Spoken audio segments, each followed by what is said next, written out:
All right.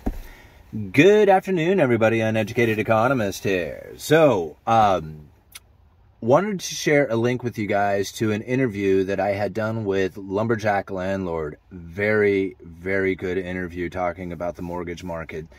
My insights from the building industry and from the supply side of things, and his insight from being a property owner, landlord, and understanding a lot about the rental market and what's going on there, along with the mortgage market. The guy is very, very intelligent when it comes to this particular industry.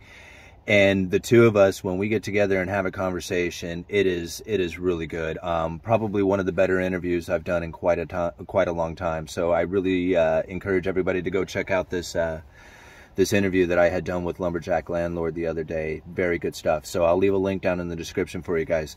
Some interesting information, because, you know, all of us are really like looking for that,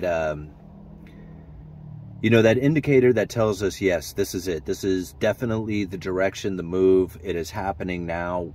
These are the signs that we need. And, you know, when it comes to the housing market, a lot of people have put their predictions out there about what's going to happen with the housing market. And already we're starting to see the downturn in prices coming in many parts of the nation. Like, not just one little section of it, but these are different locations all over the country. Definitely some of the hotter markets that are starting to come down, but the signs are starting to show themselves that this elevated mortgage market, when it comes to the interest rates that these loans are for the new purchases, has definitely had its impact on the market. Excuse me, guys. But it's definitely had its impact on the market. And you're really starting to see that take place now. So when it comes to the last sign that I'm looking for when it comes to this housing market, because we've seen pretty much everything else, like the elevated interest rates is starting to have its impact on the home sales. The prices are up. The the rolling over of mortgages, like basically the refinancing, that has come to an end. I mean, pretty hardly anybody's doing any of that, because why would you? If you didn't refinance when the interest rates are low, you're probably not refinancing now unless you absolutely have to. So all the signs that there's going to be a downturn in the housing market are really starting to present themselves, except the final thing, the one thing that I am finally looking for, because we have the elevated interest rates, we have the elevated prices, we have the downturning market, you know, as far as like the amount of mortgages being issued. You can see that through, you know, the mortgage market right now, that there's a lot of uncertainty taking place. That's my new favorite word, is uncertainty. But you can see all these things are lining up. But the last thing is unemployment. Right? Once the unemployment begins to rise, then we're going to start seeing the payments that are being made to these mortgages slow down, and then the foreclosures can kick in. But at this point, we're not seeing the rise in unemployment like we would expect to see, especially when we have as much of a calling for a recession as we are seeing right now. But of course, the first thing we need to see is layoffs, right? Once we have layoffs, then we can start seeing the unemployment begin to rise. So the very first sign will be those layoffs. And we're starting to find the signs of that now.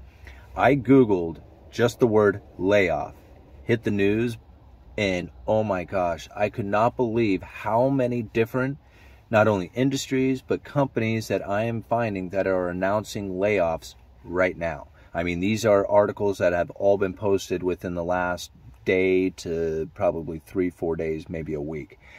But you're seeing it happening right now, and it's going to happen, I think, on a bigger scale across the board on more industries. Already, I mean, if you go and look at the comment section of probably this video even, or some of this more recent videos that I've done, you're starting to find where a lot of people are saying this very thing. Like, hey, I just got laid off, or they're making announcements that the layoffs are coming. There's, you know, cuts across the board happening. And, you know, this all came from the idea that the Federal Reserve was going to lift the interest rates to slow down the consumer. And what did I say was going to happen, right? If you slow down the consumer, then why would you have a supply chain trying to distribute into a slowing down consumer? The fact is that they are not going to do it.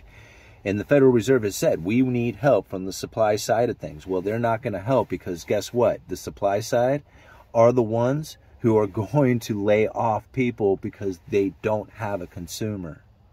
Right? Now, I'm not trying to say what the Fed should or shouldn't do. I'm just trying to say what the Fed is doing by lifting interest rates to try and stop the consumer is not going to get help from the supply side if they continue to do that. And that's quite unfortunate for, pretty much everybody who is counting on the Federal Reserve for their decision making, right? I mean, you think about this, everybody's saying the Federal Reserve is the reason to blame, or it's the Federal Reserve's fault, or they've gone too far, or all that other stuff, right? They are all blaming the Fed on all this stuff. When if you could just take a moment to take a look at what it is that the Federal Reserve is really attempting to do, which is to bring their Fed funds level up to that 5% in order to have ammunition to deal with the next recession.